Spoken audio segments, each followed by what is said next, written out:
வணக்கம் என்னுடைய அன்பான மீனவ சொந்தங்களுக்கு. நேற்று நைட்டு வந்து எங்கள் பெப்ளரில் வந்து அதிகமாக மால் சுற்றிட்டு போட்டு வந்து ரொம்பவுமே உதற ஆரம்பிச்சிட்டு, அதுக்கான காரணம் என்னன்னு சொல்லி கேட்டிங்கன்னா, நாங்கள் வலை விடும்போது ஒரு நீரோட்டம் இருந்துச்சு. நாங்கள் வலையை வாங்கும்போது நீரோட்டம் வந்து வேறு திசையில் இருந்துச்சு.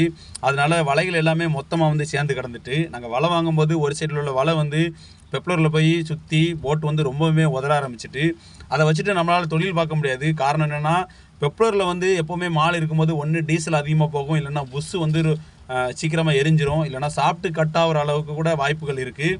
இதை வச்சுட்டு நம்மளால் தொழில் பார்க்க முடியாதுன்னு சொல்லிட்டு நான் தண்ணியில் கடந்து எல்லாத்தையுமே நான் வெட்டிகிட்டு இருக்கேன். இதில் வந்து ஆச்சரியப்பட வேண்டிய விஷயம் என்னென்னா, குளிர் வந்து ரொம்பவுமே அதிகமாக இருக்குது. தண்ணி வந்து அதிக குளிராக இருக்கிறதுனால என் உடம்புலாம் ரொம்பவுமே நடுங்க ஆரம்பிக்கு. இருந்தாலும் ஒன்று நம்ம கரையை போகணும், இல்லைனா நம்ம தொழில் பார்க்கணும்.